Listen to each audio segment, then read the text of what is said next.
Greetings, I'm your host, Jason Miles, and welcome to another episode of Pop Life, brought to you by the good people. This is Revolution Podcast. For all the returning listeners, subscribers, and of course our very valued patrons, thank you for coming back. For those new to the channel, thank you for taking a moment to check us out.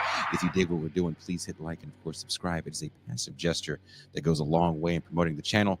Thank you to everyone that joined us for our show about the Raja Jackson incident last night. It was a lively discussion. I'm sure our guest tonight even has some thoughts he might want to share before we get into the topic tonight. Also, a quick reminder that following the main show, we'll be going into a champagne room where we will listen to and break down these Metallica songs a bit more in depth. It is hard to discuss music and movies when you can't play the records in question or show clips from the movies, but we're doing it the best we can here at TIR. Monday, we had a fun conversation post-viewing of video violence that lasted several hours after we were done with the film. I don't know if that will be the case tonight, but we'll see. Don't forget, TIR is listener-supported programming. If you dig what we do here on TIR and want to make sure we can stay on the air, become a patron for as little as $3 a month or $30 for the year.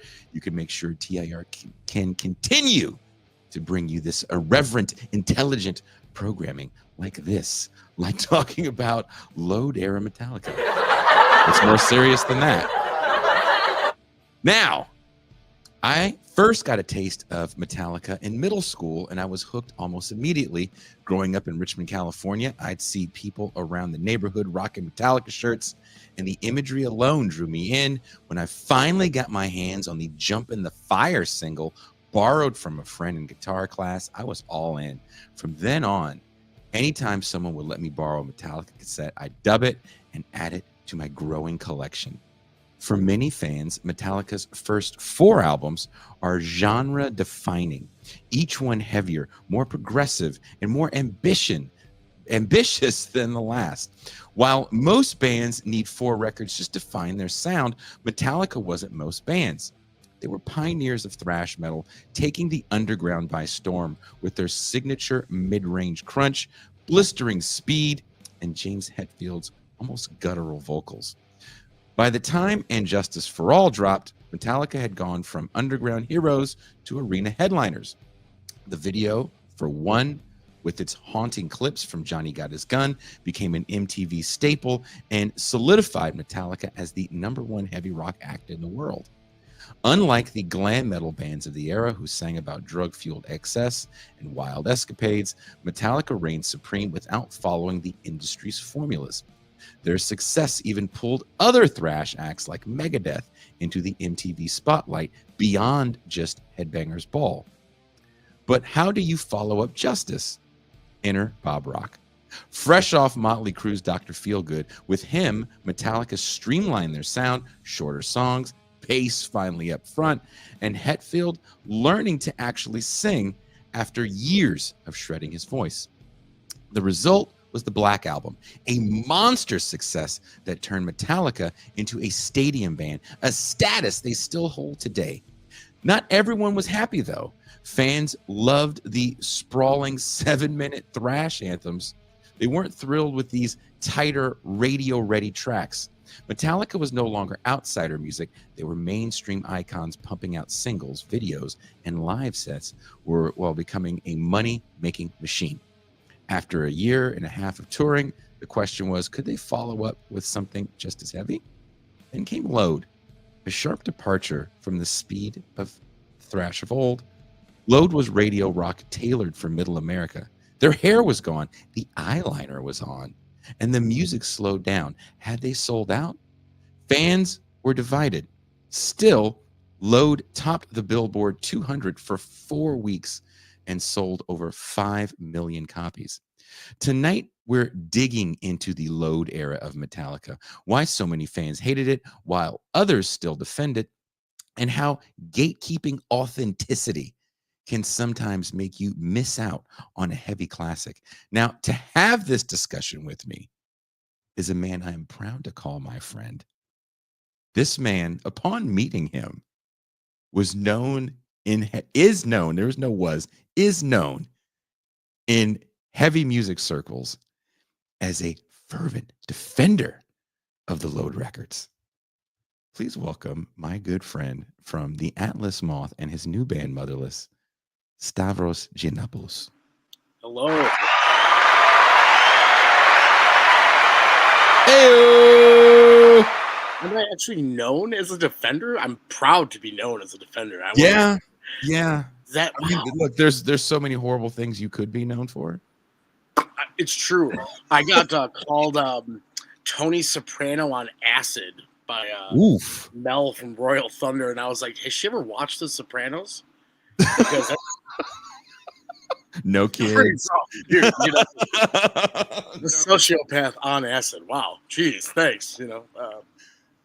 So you're a few years younger than me. Yeah, I'm 42. 42 and a half. 42 and a half. I'm 40. I just turned 48. So there's about a 5-6 year difference between the two of us. That matters in like pop culture, like so much. It matters. Cartoons.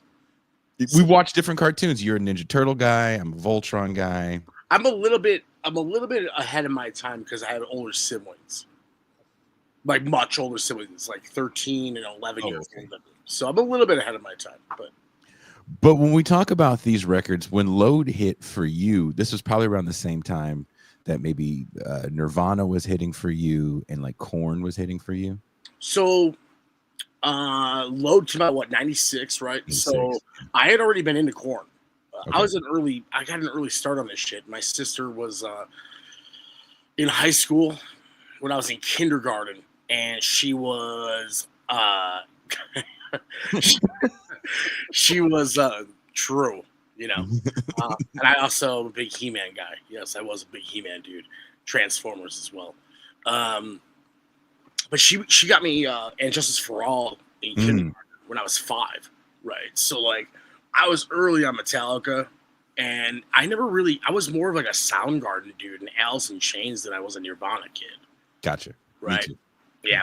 So like I had seen Metallica on the Black Album tour already. And by the time Load came out, it was more just like I could actually like purchase it with my own money. Not like, we had to wait for someone to buy it for me. I had an allowance or something like that at that point. I was like 13. So it was kind of like important. Yeah. It's like your first, I don't want to say adult purchase, but your first kind of, this is my music, not my parents' music or my siblings' music. Correct. It was my first angsty teen purchase, It sounds funny to say that out loud, considering the music you make, and we'll listen to, if you don't mind, we can listen to some of the new Motherless stuff. The angsty teen in me in my 40s is still prevalent. So it's going back and listening to this, I remember there's a magazine where I'm from in the Bay Area where Metallica was still living at the time. Right, yeah. Called BAM. It was Bay Area Music Magazine. And on the cover of it was, I think it said, "And haircuts for all." Because the big deal was Metallica cut their hair. I remember on it was Alice in Chains Unplugged. Yeah. When Mike Inez wrote on his bass, "Friends don't let friends give friends haircuts," or something like that, because they showed up and they were in the front row. And they all had just cut their hair, But like, so that's the whole thing, right? There's like a little bit of like, people just say, "Oh, they did Load and they cut their hair," and that was such a big deal, right? But it's not quite how that worked out, right? Hetfield was in an accident, and they had a shaved side of his head, so he started with that mullet in like ¡95, right? And then by '96, I guess he had grown tired of that, so he had shorter hair. I'm totally defending this band right now already. We're like 10 minutes into this podcast. Hey, I'm not one to shit on the band, because there's this thing that people forget when it comes to trends, and people think, so and so was just doing their own thing. It's like, well, if you look at what Metallica looked like in the 80s, there was a bunch of people that looked like that. That's why they were drawn to each other, because they all looked the same. It was a minority of sorts at the time, but people wore tight jeans and rock band t-shirts and sneakers. That was the thing that young people wore. Right. So by the time they get to Load, they have something they didn't have before, and that is an insane amount of money. I was about to say, the money, and you get this thing that you've never had before called stylists. Right. photo shoots take on a whole different meaning. Right. You and I have done photo shoots of different calibers, but I mean, it's still pretty low end on my end. Right. I hate doing them anyway. I think they're so stupid. It's like, here's a bunch of guys in, their fucking finest leather jacket or something. Their finest leather jacket, yeah. Like in front of some brick wall anywhere in the world. And here we are looking tough, when it's like, dude, chill out. Like, most people in bands I know would fucking cower in a fist fight to begin with. So let's just all relax and all looking tough at the camera. One of our buddies, who like somehow like whatever, we're gonna get drunk later for payment because we're all poor. Mm-hmm. Or like not even our record label is willing to give us $175. Cough, cough, prosthetic records. I didn't say anything though. But like the Metallica is on an Electra budget. Yeah. Going on the third, fourth straight multi-platinum success. So your photo shoots are done by high-end photographers. Ross Halfin. Yeah. One of the greatest rock photographers of all time. And also, let's really give context to what you just said. Now granted, at the time, I don't know how many records they had sold, but we're talking they have Black Album money. Yeah. The now greatest selling album of all time. Yeah. Not to mention that in between the release of the Black Album, the release of Load, Metallica had sued Elektra Records. That's why there was such a big gap. They kept touring on the Black Album because they were suing Elektra Records. And during that time, the whole deal was like they had a clause, something that was like some weird loophole their lawyers found. They weren't happy, and they didn't want Metallica songs to be in like commercials and stuff. So they had pulled off a thing where were going to basically get their masters back from Elektra. In turn, they actually won this lawsuit, and in turn they stayed on Elektra. But what the outcome of it was that they got paid something like $4 and change per unit sold. So like we're talking like at this time people were getting like, I think it's something like a nickel per unit sold. Thank you. Yeah. In 1991 money, whatever that was. I mean, it's like 2.5 cents. And somehow in 1991, 92, 93, 94, whenever they actually won the lawsuit, they wound up making $4 and like, I think it was a quarter or something like that $4 per unit. And that record sold fucking like 20 bajillion. I don't even know how many fucking records that sold. A billion records. Those guys are richer than, when people say they're Rolling Stones rich, Rolling Stones wish they were Metallica rich. It was an insane amount of records that they sold on the Black Album alone. And keep in mind they were doing touring, and this is before the days of the 360 deal. Yes, of course. They have the best deal, and now they're just on MetallicaRecords.com or Blackened Records or whatever. Yeah, they own their masters. Like, they re-release stuff. Dude, they're CFOs of their own company. You know what I mean? Like, there's, they don't have to do. Yeah, they don't have to do what they're doing now. No.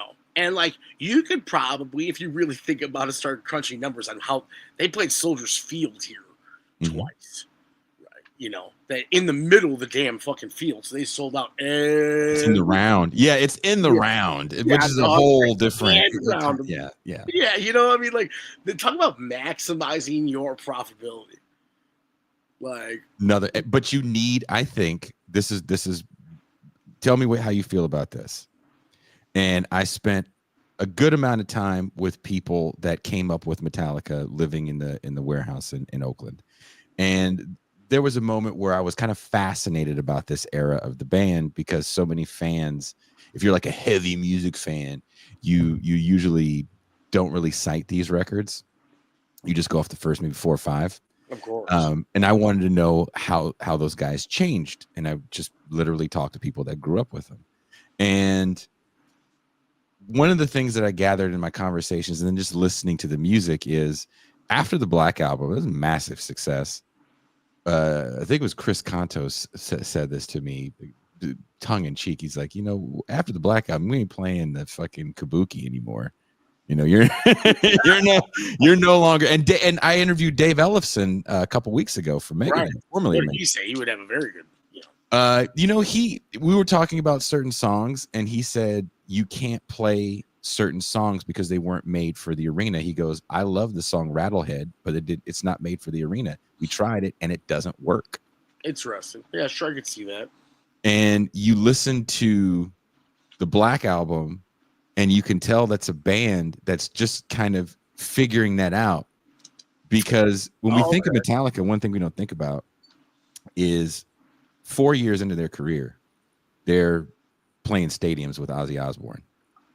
That's insane. Yeah, when you put it like that, that's a wild stat. How many years did you tour in a van? What are you talking about? I still tour in a van. I'm 19 years old.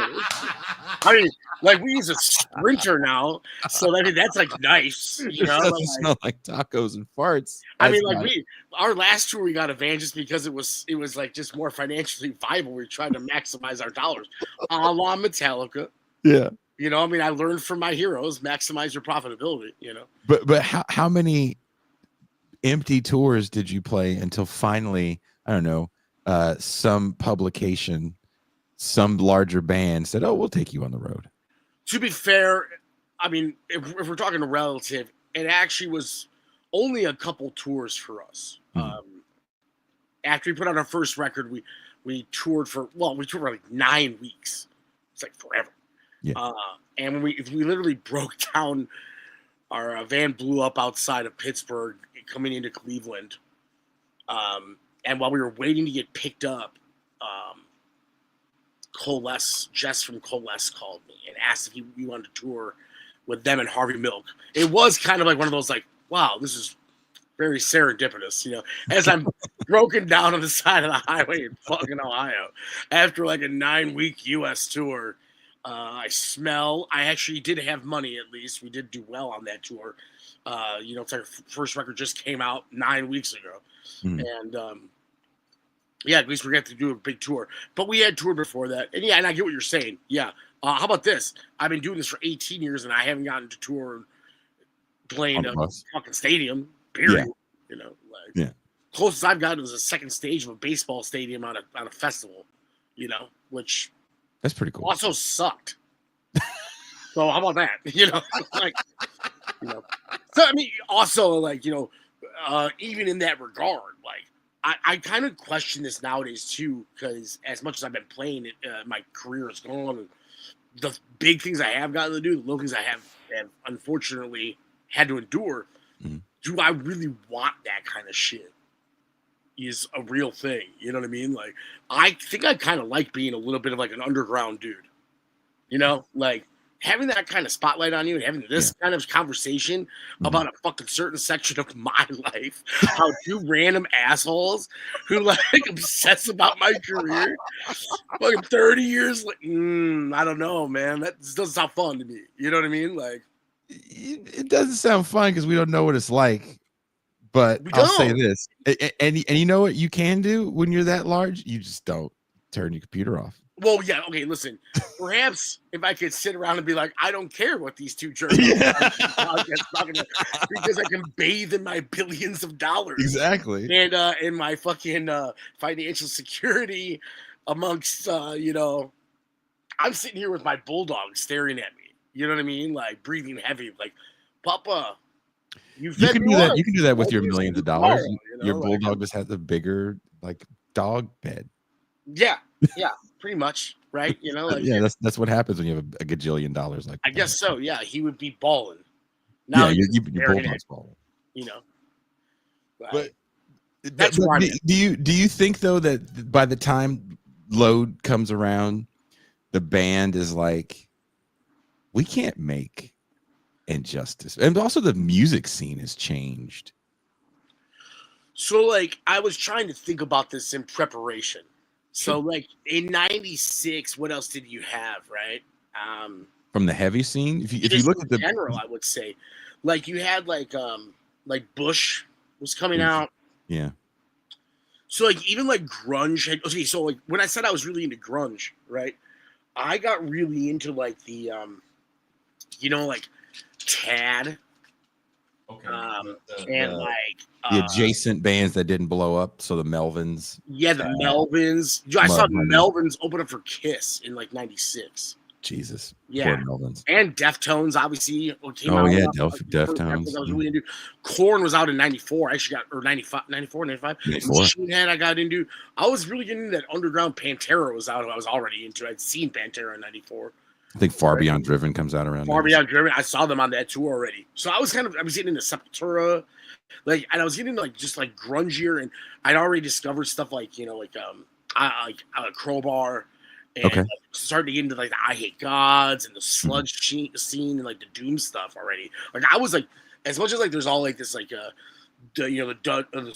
Doom and sludge scene just kind of blew up like whatever like 15, 20 years ago when all the bands started popping up and post metal. Like I was into that shit in high school. Like I loved COC, which was like something that you definitely want to start talking about in this era of Metallica, right? Yeah. Like I think that has a lot of influence on James Hetfield.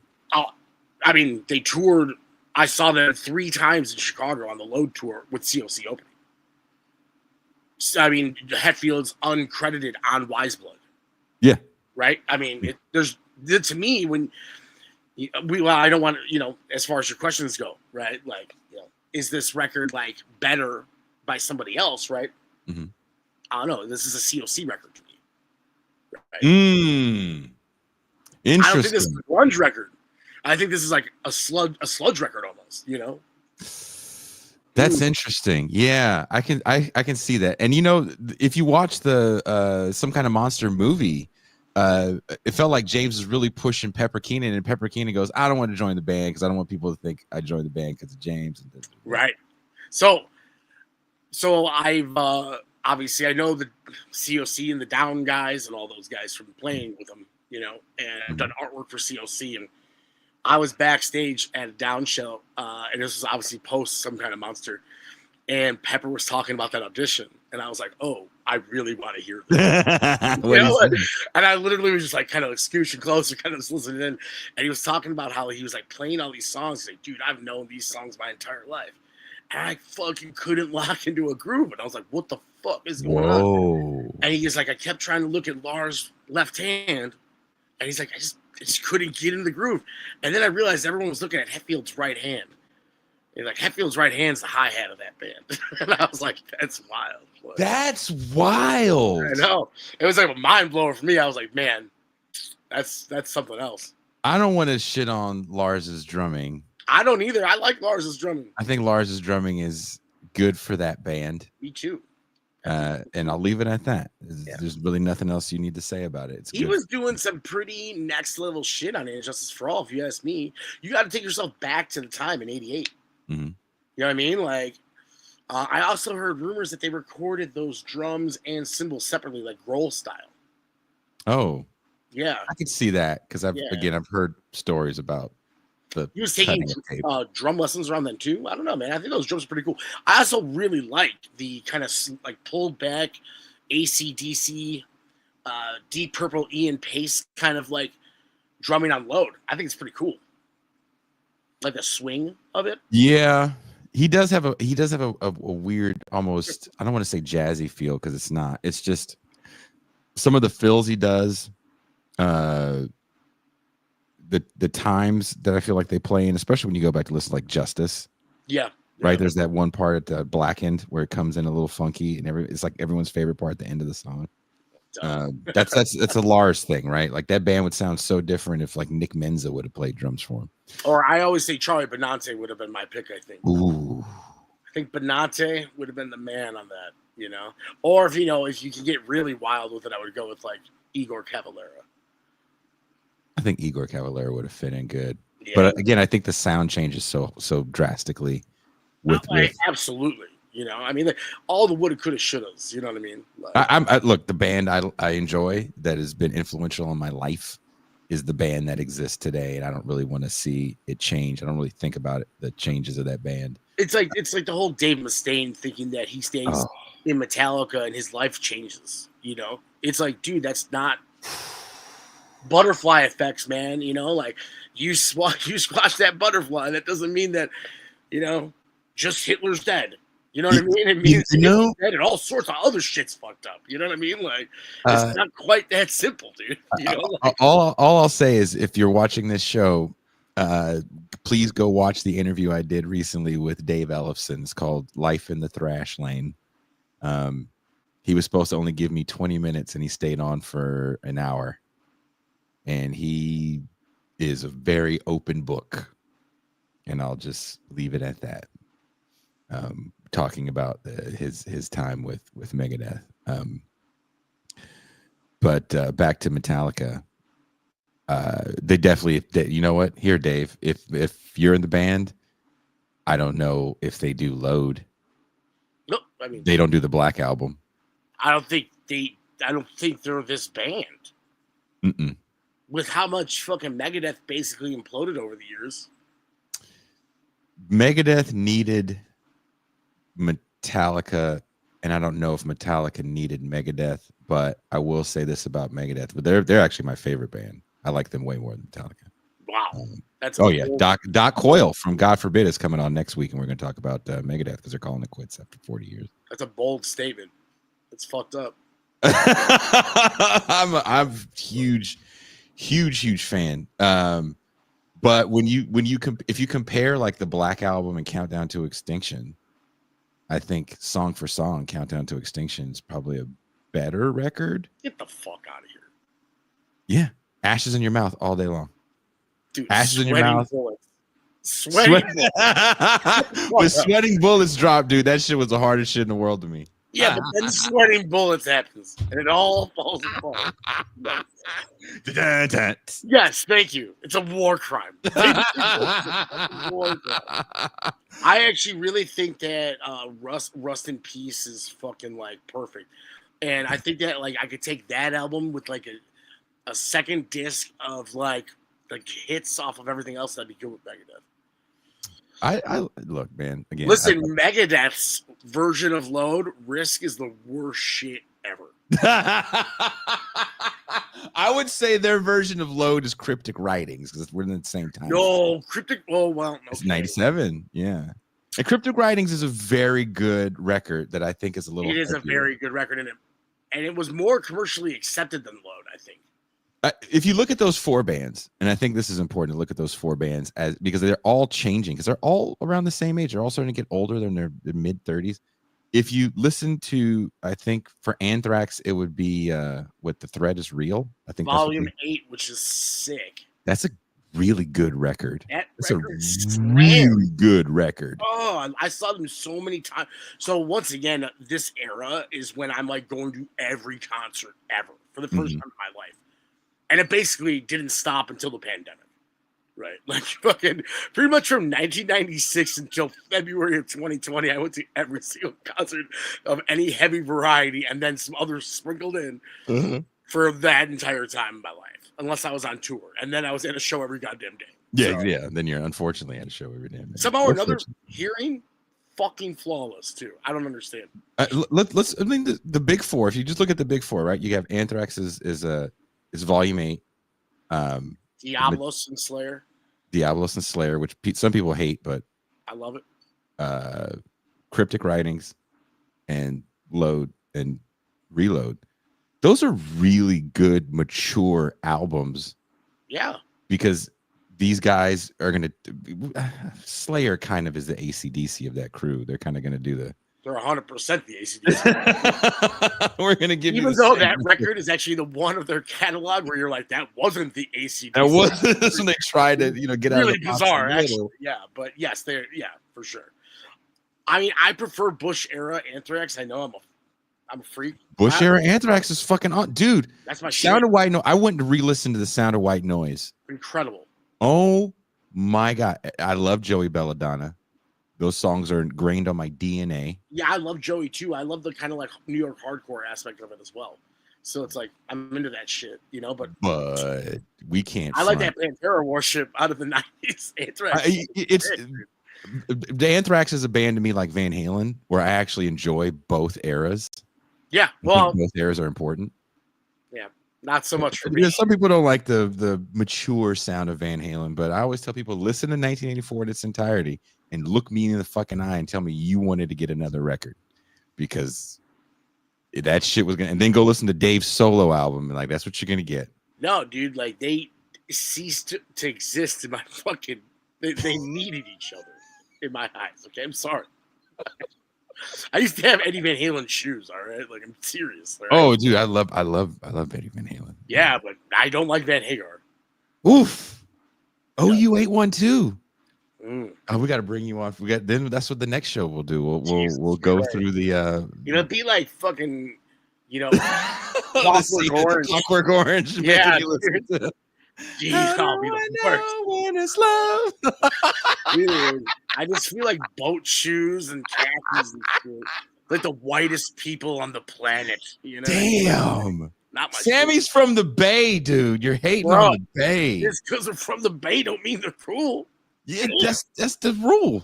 No, it's not. E40, Sammy Hagar, Joe DiMaggio. You're from the Bay.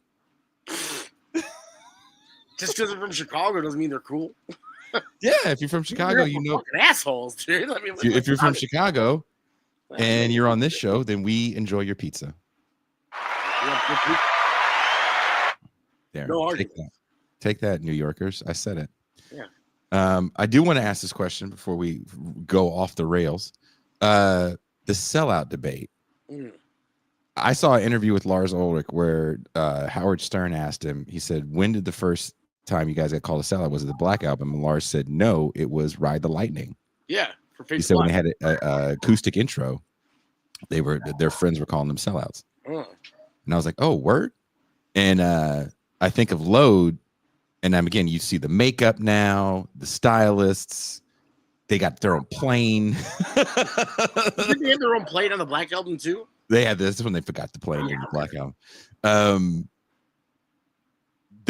I don't know if they're chasing radio rock, but looking back now as an older man, do you look at this as a sellout or just a maturing phase?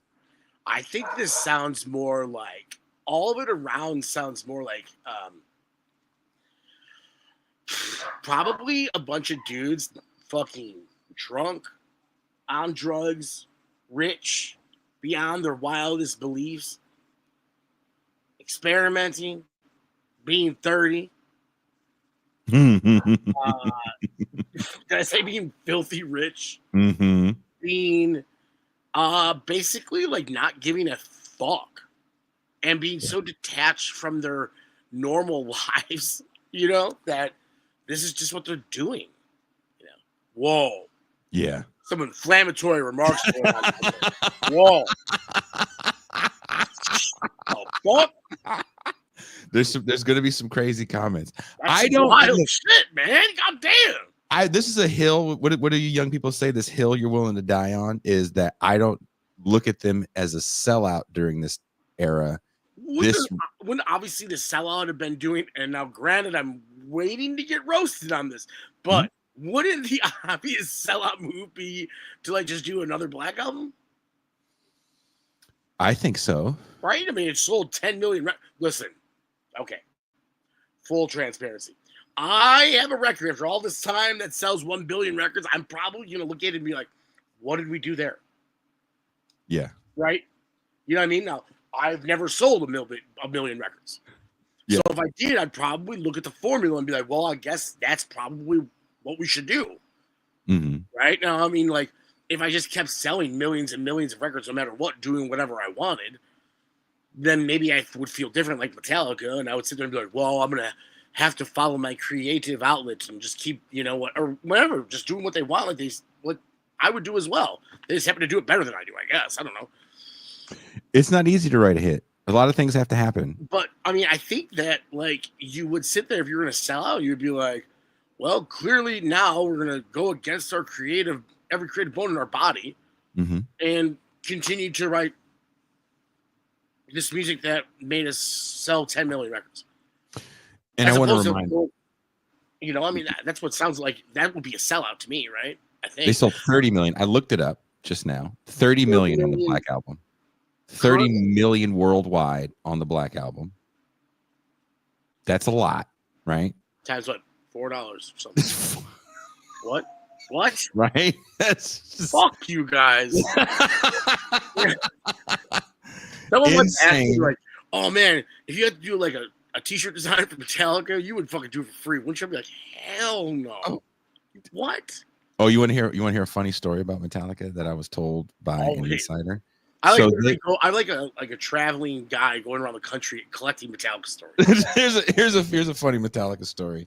So they rehearsed for the Black Album at where not the studio I lived in, but another one the owner owned. And Lars shared an office with the owner.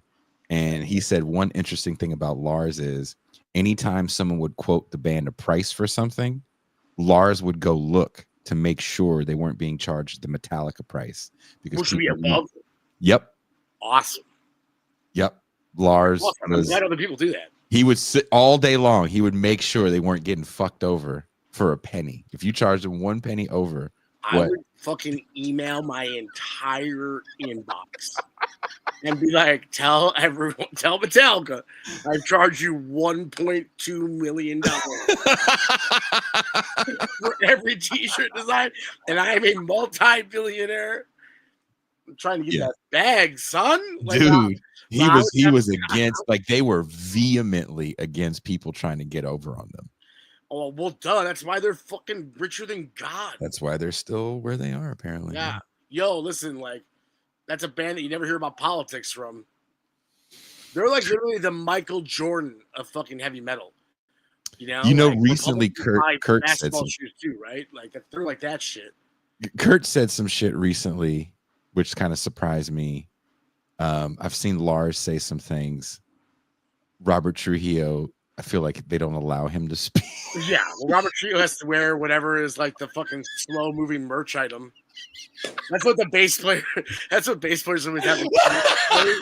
All of Cliff's parts perfectly. You have to sit down and shut the fuck up, and you have to wear the slowest selling merch item, so they can fucking burn through it by the end of the tour. Pretty much. We're not selling enough of these fucking baseball tees. Sitting, Robert, get your ass over here. Here's 6 of them. You know, throwing up the crowd. Meanest shit I've ever heard. He has to wear the slow moving merch. Tell me I'm wrong, dude. I'm throwing God. Wow. I mean, like, dude, also, like, we're living in a fucking political climate over here in the good old US of A. It's kind of getting hard to not say something. You know what I mean? Like, I'm historically apolitical, and I'm over here being like, fuck this shit. You know? Do you find it weird, though, that a band like Metallica, who has these songs that some people will view as political, like Disposable Heroes and Master Puppets, right? Or One. These kind of, they're not really anti-war, but they're kind of about the human story of war. And then once they become Metallica, the massive radio band, by the time they get to Death Magnetic, they're making these like pro-US occupation videos. So, like, I find several things about this weird, and I'm glad finally someone has brought this up in a public fucking space for me to talk about it. I find it bizarre that we went from, I mean, this is right off the top of my head. We went from Disposable Heroes, and we went from One, and Shortest Straw. Oh, yeah. And the And Justice for All record as a whole, as an entity about anti-government shit, to Don't Tread on Me, which is taking an entirely new meaning. You know what I mean? Like, that shit is what really weirds me out, actually. Because then, like, there was like a fucking thing, like, it's like if the 80s happened. I think this is actually the bigger question of things that people do with Metallica. It's like the 80s version of Metallica was so fuck you. It was 2 middle fingers up. It's the Damage Incorporated lyrics, you know. It's like, we'll go against the grain until the end. It was like, we were punks. We didn't make, like, punk rock isn't a sound, it's an attitude. And we'll always go against whatever the mainstream is gonna be. And we'll always be ourselves, even to a fault. And I think that's like, I don't think that Metallica in this Load era ever wasn't themselves. I think that they were unabashedly themselves. It's just that who they weren't fucking punks anymore. They were rich 30-year-olds. And I think, for better or worse, you got to respect it. You know what I mean? Like, they just changed, man. They're still themselves. Matter of fact, I think Kirk Hammett is more himself than he ever has been. He's like a rich dude fucking buying fucking vintage movie posters and every guitar on the planet. Every guitar on the planet. And James Hetfield's out there living in a log cabin chopping wood. Like, awesome. Like, he did have like a weird, like, I mean, I don't know if he's Republican, and I don't want to talk about it. Should we not talk about it? No, dude, I don't know him. I met him one time at a Sizzler in Pinole, California when I was He came to our show. Word! At the fucking Fillmore in fucking San Francisco. And I met him. And it was cool as fuck. He told me that our band name pops up on his XFM and his hot rods. Whoa! I almost fucking passed out. Whoa! Was this on their first record? What's up? It was on our second record, on An Ache for the Distance. I gave him one of our CDs because I was like, I don't care. You're never gonna take me on tour.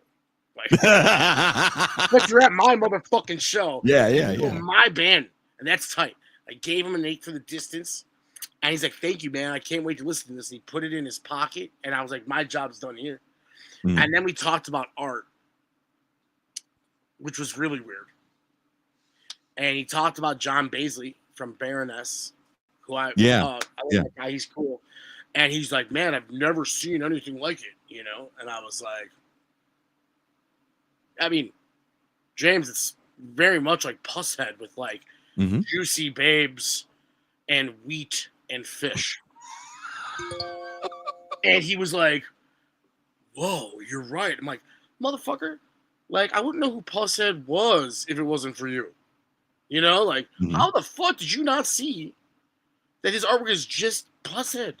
It means art. What the fuck? Like, you know, I was a little offended. But, you know, then again, I was like meeting my hero, and I was like, all right, cool, you know, whatever. Baroness is a fun band. And, you know, I walked away from it, and it was cool as fuck. I was starstruck. I'd never been starstruck like that before. And everyone in my band was like, "Yo, man, I was meeting fucking James." And I was like, it was all right. It was cool. It was cool. I did call my mom afterwards, just like, "Guess who came to my show? Fucking told you." You know. But yeah, I remember like they were like, "Yeah, like, how was it?" And then I was like, "Oh, it was all right." And they were like, "Man, what the fuck?" And I'm like, "Man, I kind of wish it was Lars." And everyone was like, "Whoa," you know. I'm like, listen, if it was Lars, I would have been like, "Yo, let's go and get some blow." Because you and me are going to stay up all night long. I'm going to go drink and party with you all night. And I want to hear from 1983 to 1988 everything. And I don't want you to stop talking all night. If James would have done that with you, but he would have been like, "Let's rock that shit up," and you would have been like, "What?" Yeah. You know what? When in Rome, when in San Francisco, sometimes you gotta rock that shit. When in the Bay Area, let's roll. I only lived once, man. I was in my 20s still. I was 29. You know, like, so I was ready. I was good. Well, maybe you're lucky that you didn't take James up on that, because you wouldn't be here right now. Maybe. Yeah, I think this would be post him getting out of rehab, so I wasn't trying to kill the man. You know? Oh yeah. I think he was still married too. Jesus, you monster. I've heard so many. I won't even get into the things. We don't need to fucking air any dirty. We won't get into it. But yeah. But James Hetfield is singing also by the time we get to the Load records, because the Black Album, he's learned how to sing because he was shredding his voice. Do you think that changes the band or takes away their edge at all? Yeah. Red 100 underlined. This definitely does. But here's the deal with that. I have strong opinions on that as well. Now, granted, like, I am a screamer. I mean, literally, I shred my voice all the time, and I've also never blown it out. So, just throwing that out there, James Hetfield. I do think that here's the deal, though, is that, like, I really actually don't care for his early vocal style. Really? Yeah, I really think that like, and Justice for All is his peak as far as a vocalist. I think he sounds awesome. Yeah, I agree. You know, like the '88 Justice Hetfield is the sickest Hetfield. Like he sounds badass. He's yelling. He's super authoritative and just like I mean, he looks so fucking awesome. Yeah. Like No, yeah. the chop stash, the hair, the white V. Oh my god, he's so fucking badass. He's like the epitome of cool as fuck rock star to me. Mm-hmm. That's the best. Yes, Blacken does kick so much ass. That is the best Hatfield to me. Like, dude, I would also take 90s Load singing over Kill 'Em All screaming. That's not good. You know, Dave, I think it's on the interview with Ellefson where he talks about, maybe not, I can't remember, but if you think about listening to these bands, we're listening to demos for the most part, right? Kill 'Em All, Haunting the Chapel. I can't remember the name of the first Anthrax record. Fistful of Metal. Fistful of Metal with Neil Turbin singing. Not Joey Belladonna. For the most part, we're listening to guys like figuring it out. They're pretty good players, but they're still trying to figure it out. Sure. Because by the time you get to Ride the Lightning, that's a different band. 100%. There's no 100%. More four on the floor danceable songs. Everything's more complex. Yeah. And even then, like, Master of Puppets is basically a refined version. Yes. You know, which is my preferred Metallica record of those two.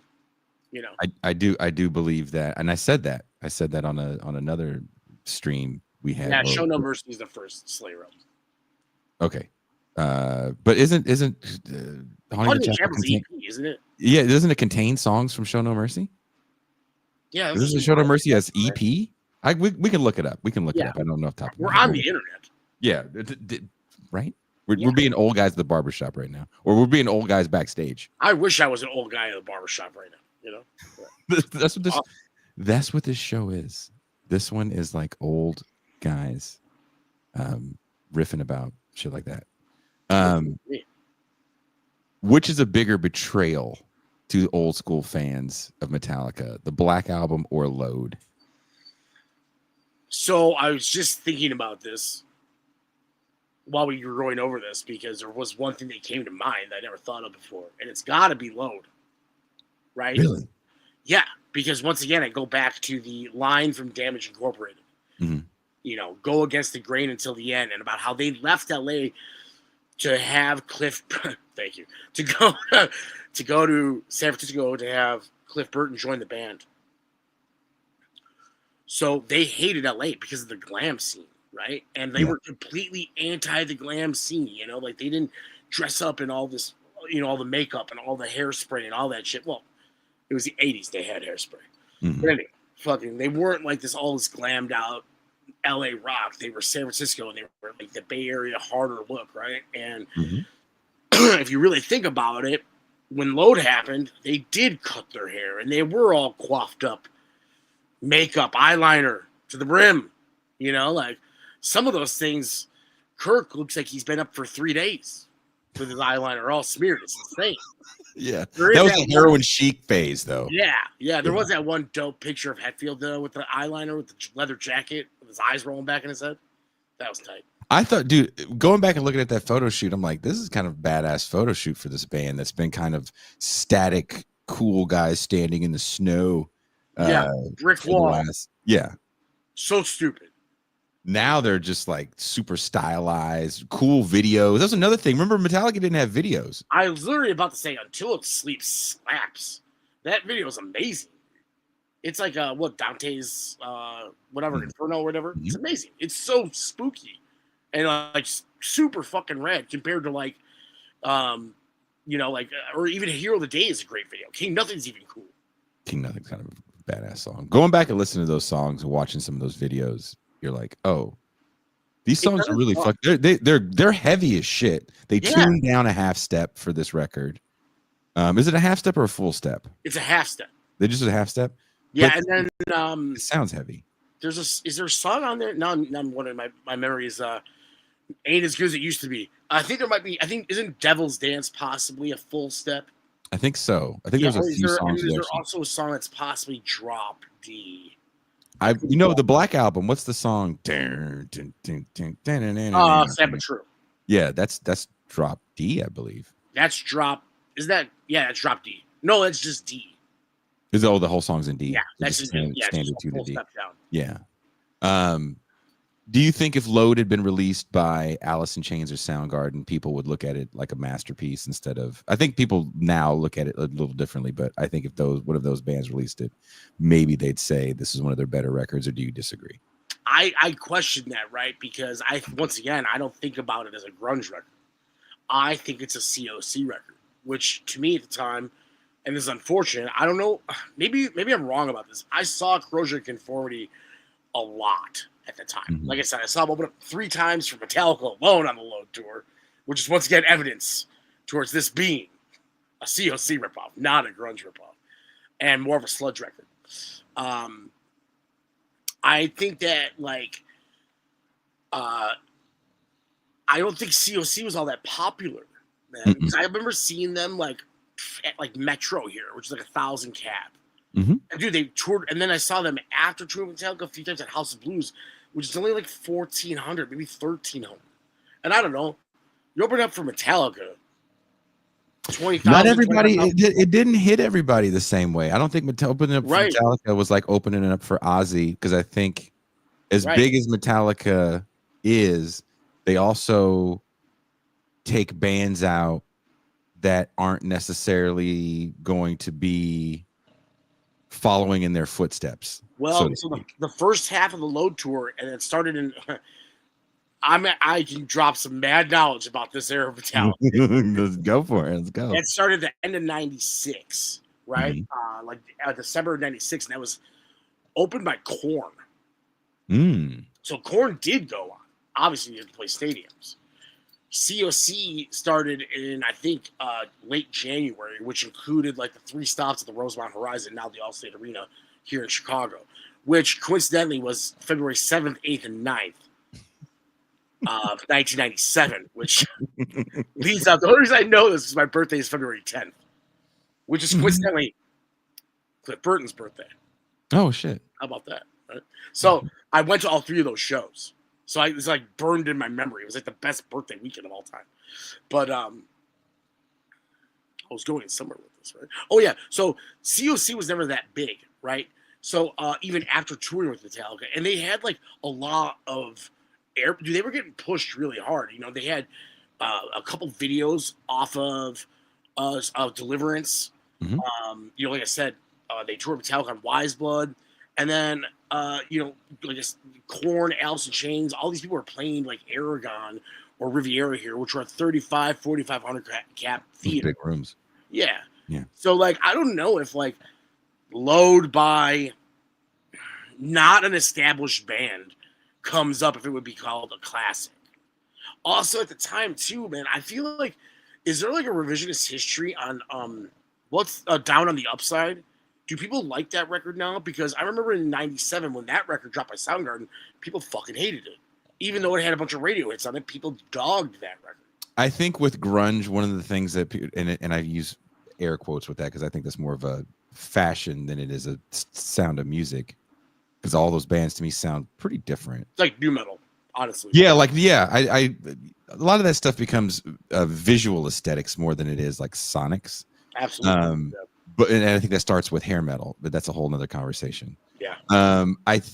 If you think about '94, I think '94 is an important year because by '94 the thrash bands become bigger than the hair bands, and people forget that the quote unquote hair stuff is kind of over. By '87, Motley Crue took the makeup off. Oh, that's an interesting fact, man, that I hadn't even thought of. So this idea that it ends with Nirvana isn't necessarily true. It was already over, and you kind of are witnessing these kind of last gasps of people in Middle America that are still kind of holding on to the pretty boys that they saw on MTV, and the people that bother coming to their town. But for me, 94 is a big year because Cobain dies, and he dies right around the time that music, all those four bands, Pearl Jam, Nirvana, Soundgarden, and Alice in Chains, they're all really big, and they're doing huge rooms by then. They're all multi-platinum successes. So what we're going to later call nu metal really becomes like the new thing that's thumbing its nose very in a snotty fashion to even grunge to some degree, because that's mainstream music. And Metallica, yeah, I mean, there's Megadeth. very much like a crossed line through it. I recall kids that were super into Nirvana in '94. Like I had tickets for Nirvana in '93 at the Aragon, which is 4,500. Mm-hmm. I also had tickets for Korn at the Aragon in '96, right? And I remember kids that were wearing the Nirvana shirts in '95 wearing Korn shirts in '96, '97. You know, there is a very straight line across from that. Oh yeah, dude. By the time we get to '96 for this record, you know,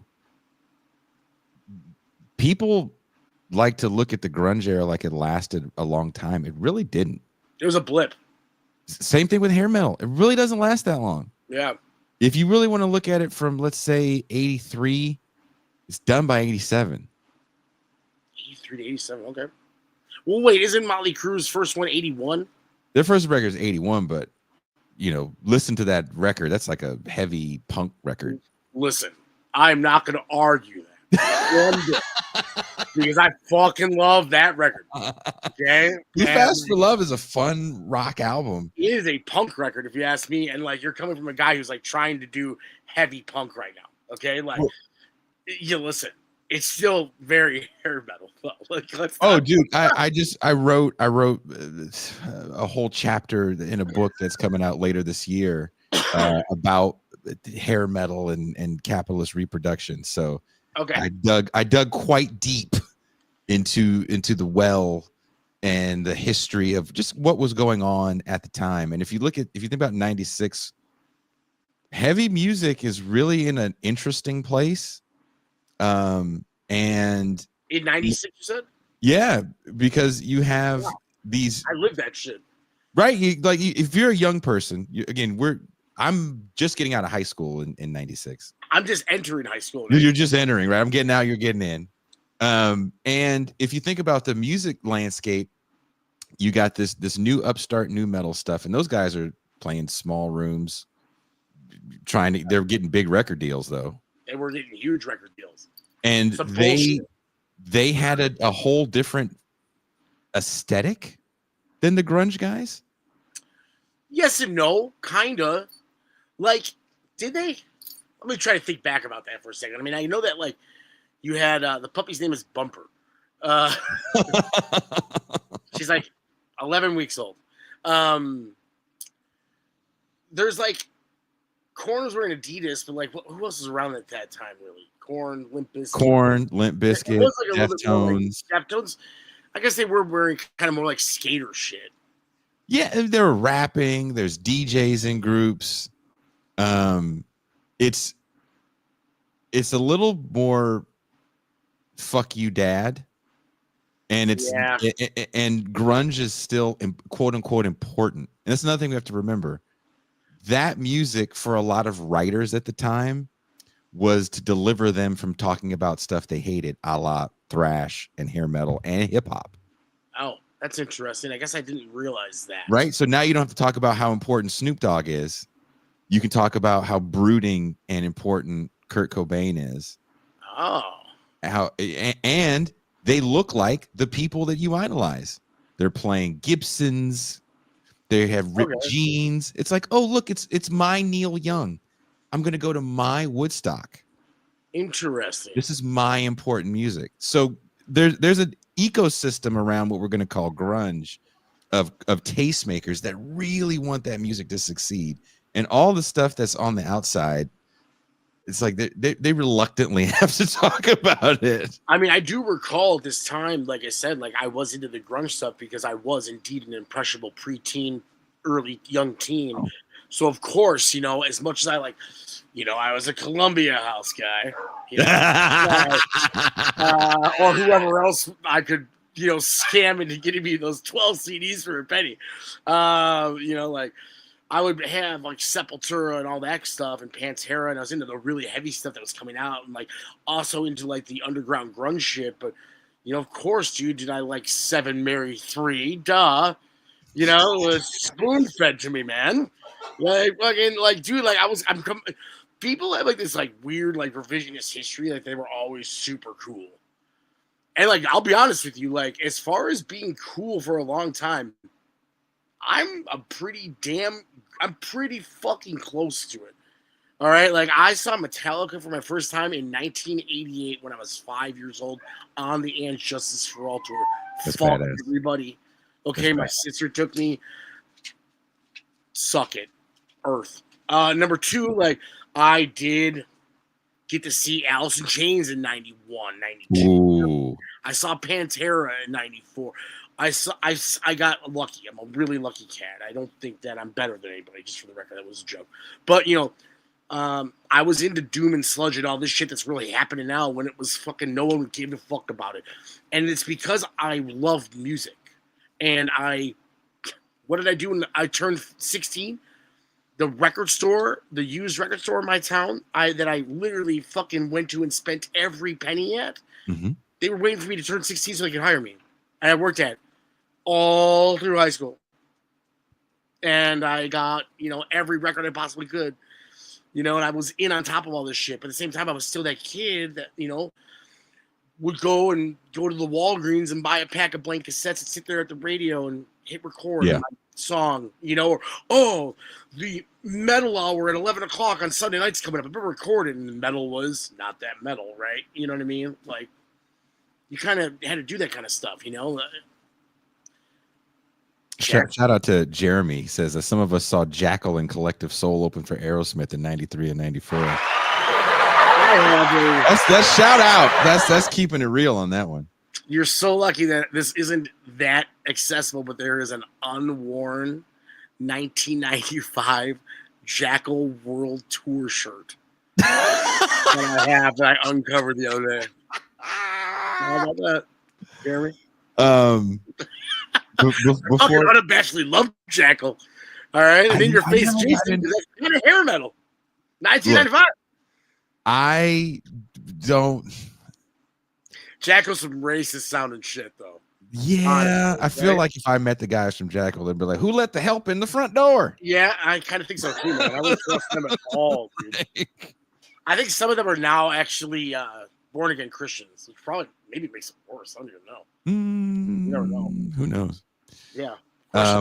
I have some lightning round questions for you before we go into the champagne room. Stavros and I are going to go in the champagne room, and we are going to play some songs from Load and Reload. We're going to play some songs from Stavros's bands, plural. Is that cool? Yeah, sure. If you want to make me listen to my own music. Yeah. Why not? Sure. Why not? I am a fan of it. I've seen you do it live. You have. Yeah, we've shared the stage together. Don't sell yourself short. You're good at it. Thank you. Look, one of us is still doing it, and another one just does it for a show. So, one of us, is smart. One of us isn't. Guess.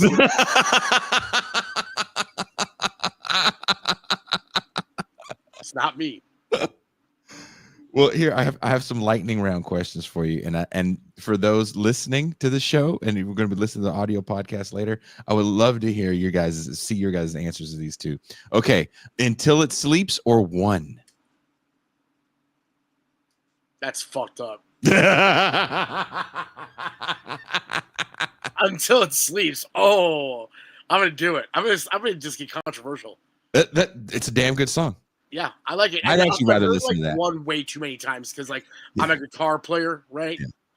Everyone tried to play that fucking solo. Ding, ding, ding, ding. Right, that's their first ding, ding, ding, ding, ding. Right. Yeah. Short hair, long hair. What are we talking? Load era, short hair? Mm-hmm. What era, long hair? Master Puppets. Long hair. Yeah, long hair. That's a badass band. Yeah, they're pretty kind of yeah. That's a badass band. If you said like Ride the Lightning when like Lars has the mustache. Nah. I was like that's like the third eyebrow. You know, it's not even that mustache. He didn't keep it long. Thrash Metallica or radio rock Metallica? I guess I have to go thrash. Thrash Metallica is really good. I say it like it's a bad thing. Yeah, it's like the best records of all time. Load or reload? Load. Okay, this one's gonna fuck you up. Are you guys? I haven't seen you guys answer in the comments. You guys are supposed to be answering these questions in the comments as well. Bleeding Me or Fade to Black? So Bleeding Me is one of my all-time favorite Metallica songs, and Fade to Black is not. Really? No. So definitely, Bleeding Me is like top 10, and Fade to Black is not in the top 10 for me. How about that? Hot takes. The hottest. When we can compare them. We can go in the champagne room. We're going to compare them. Drea says fade. Chef says fade. Red says fade. Nuri Yank is on Team Stavros. Oh, man. Bleeding Me. I don't know. Who am I to judge? You know, who am I to decide for you? Weird Solosky says, I don't know the names. Okay, that's fair. Well, come with us in the champagne. I believe you are a patron, Weird. So in the champagne room, we're gonna I often, when people ask me about song titles, just for the record, I often say if it's not on Master of Puppets, I don't know it. But the truth is, if it's not on the first 4, basically everything up to Saint Anger, I don't know it. I know Frantic. Tick, tick, tick, tick, tick. I know that one. I know Sweet Amber's on there somewhere. Literally, though, I couldn't tell you the names of any of the songs except for the first and last ones off the last couple albums because they're just kind of forgettable to me. So, what record I kind of dug? Death Magnetic. There's some stuff on there. I think there's stuff on that one and the last two. Hardwired is good. I like the Hardwired. Got some good stuff. That Spit Out the Bone song was pretty cool. But all three of them. I think you got some good shit on all of them. But I just don't think there's anything to really sink my teeth into. I tried to listen to because I sent you this playlist that I made of my top 25 Metallica songs. And I asked if we were going to go through it for the record. He goes, "Nah, it's just something fun to do." And that was the most amazing answer I've ever heard in my entire life. Wrestling term right there for you. No, it's just something fun to do. Yeah, I just like to make lists. It's my Sunday. It's all fucking hilarious. It's the funniest thing. I fucking straight up died, dude. I was like, oh my god, this motherfucker. And then I started doing it. And then I remembered that my girlfriend is a really beautiful stripper yoga teacher, and I decided that I didn't care anymore. Damn. Went out living my life. Would she be down to help make the list though? Dude, she is a monster when it comes to music. Why isn't she joining us then? Yo, listen, for real. Check it out. Oasis is playing Soldiers Field tomorrow. Right? Are you going? And I fucking love Oasis. What are you gonna do? They're fucking catchy songs. I really love them. And I really wanted to go. Tickets are $300. And I've been waiting for someone to be like, hey man, want to go see Oasis? And I've just been like, someone's girlfriend's gonna have to go to work. Come on. And it hasn't happened yet. And of course, my girlfriend I'm batting way out of my league, everybody. It's just the truth, and I'm accepting of it, okay? She is a gorgeous woman. She's gotten 3 offers today from random dudes that know she has a boyfriend. Damn. Trying to take her to Oasis. And she just keeps laughing about it to me. I'm like, motherfucker. And I'm like, that's fucking bullshit. And she was all, God,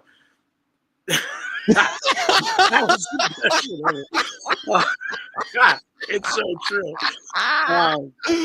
And she's like, well, you mad? You're getting jealous? I'm like, no, I really want to go see fucking Oasis. I love that band. And she literally goes, name 3 songs. Damn. What? Damn, she asked you. Yeah, you walked in with the shirt on, and she told you to name 3 songs. I was like, excuse you, motherfucker? Name 3. And could you not Wonderwall? Fuck y'all. But yeah, I could. I'm not gonna now. Motherfucker. All y'all. It's like bullshit. Some bullshit. I couldn't believe that. I looked at her and I was like, she let you have it. Why isn't she joining us for this show? She doesn't want to be on camera. No, we don't live together because gotta have my space. You're trying to keep this one. Trying to stay happy. Listen, I'm real. She's so much better looking than me, dude. I've seen the pictures you guys together. You guys, I think you guys are an attractive couple, though. I think so too. I'm pretty funny, I think. You still have your hair. I still have my hair. You're in the best shape of your life in your 40s. Getting there. Right? You have good tattoo placement. Questionable actual content of the tattoos, but yes. But the placement. Pretty all right. Right? Pretty all right. So yeah. You look. You can Google me and it's nothing about being a sex offender. There you go. Not bad. There you go. Not bad for a cis white male in his 40s in America. Can't say, yo, Google our president. Killing it over here. Oh, here we got a couple more.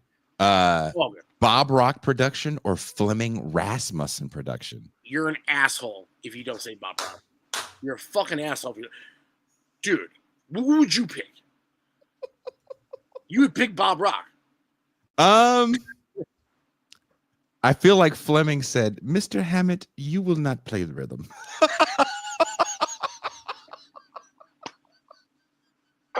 Yo, I'm a Beat Alone fan. I kind of like him playing rhythm now. It's a different sound with Bob Rock because they're all in the room. It's looser. It's a looser band. I like a little band. I like a little groove to it, man. I don't, dude. Those drums on the Black Album sound fucking awesome. If I could get my band to sound like the Black Album, I don't know if it would work. You know what I mean? Like, but goddamn, I'd like to hear it. You know what I mean? Like, that shit sounds fucking epic. I've heard people remix or with the bass up with Jason Newsted, and I've known people that were there when they were recording that record and had heard the record with Newsted. They were like, dude, we heard Injustice for All. We were like, this is the fucking dopest shit ever. And then how did they like not remix that record for that re-release a couple years Fleming ago? Rasmussen was interviewed and he thinks that the tapes are disintegrated. But yeah, there's no remaster for that. Did you hear that? It was my heart just shattering. It's like the one piece of media I was hoping to one day. Yeah. Once all those bastards die, someone would be like, "We're gonna finally remix this." I would love them to re-record it. I don't know. Wow, there's two bands that I don't know if you like.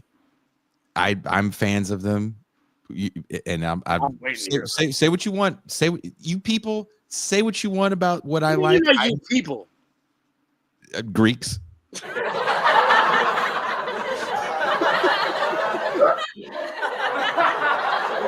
Fucking excellent. We're coming for you, nigga. There you go.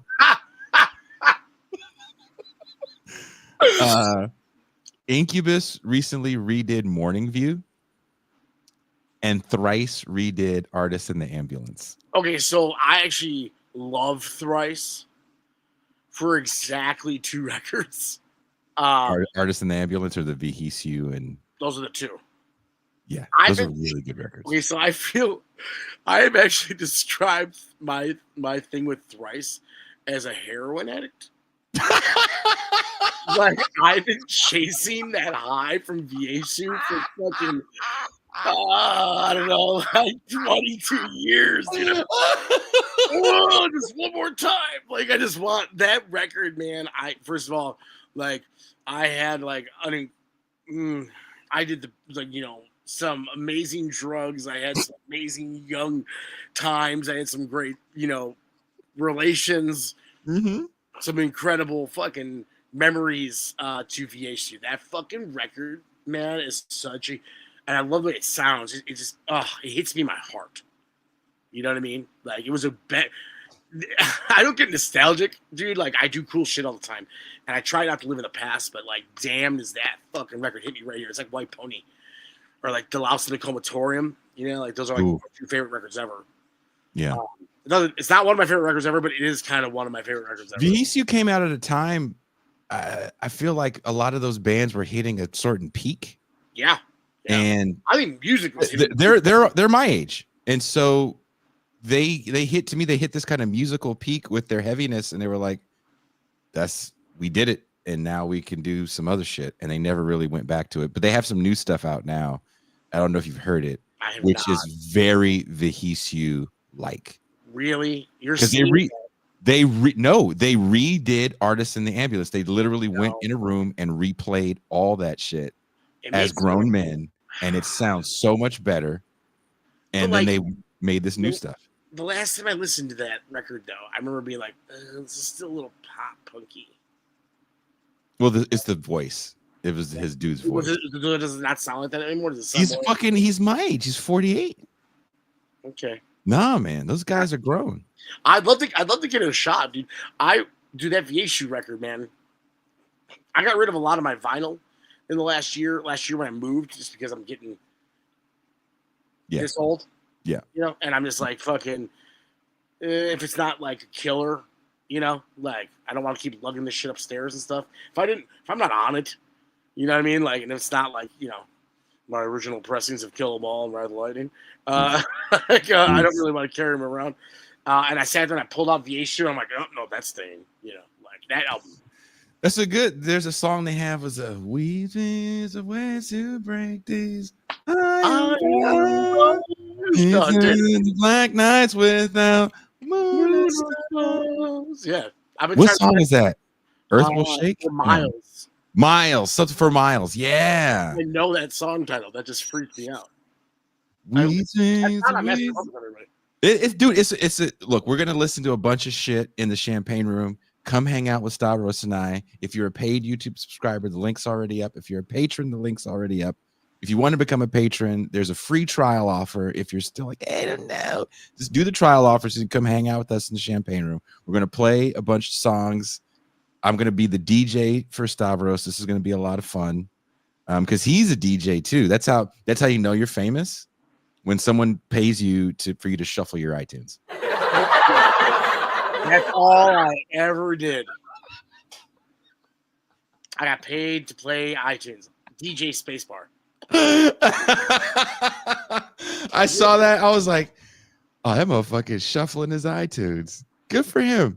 Good for I used to insist on being billed as DJ Spin Laden.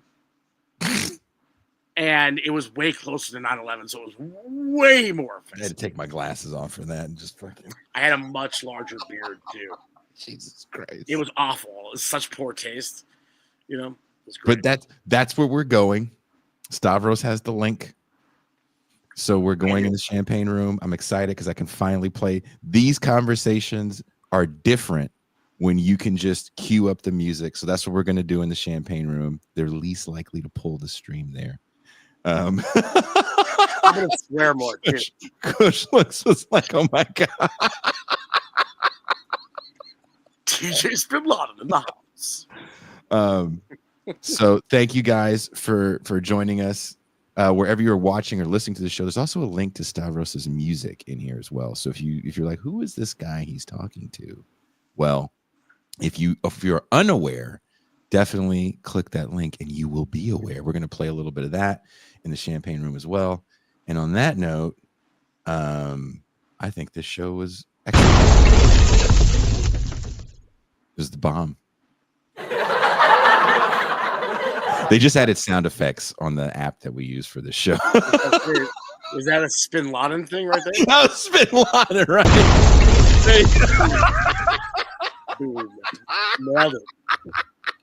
They were like, yeah, I had a message that we added sound effects for you on. I was like, oh, how fucking horrible. Is there a chicken or something like that? Like they didn't have a chicken. This is what they had. They had this. Wow. Getting booed, I love. The gong. Intense applause. And a fast heartbeat. Why the fuck would I ever need that one, though? That's what I'm saying. Is it getting spooky? I don't know why whatever, but best believe there's going to be some times where people get.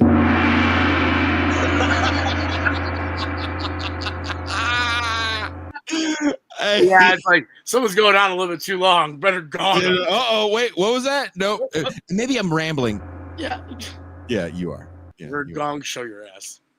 But thank you very much, Stavros, and guys, we'll see you in the champagne room, and we are out.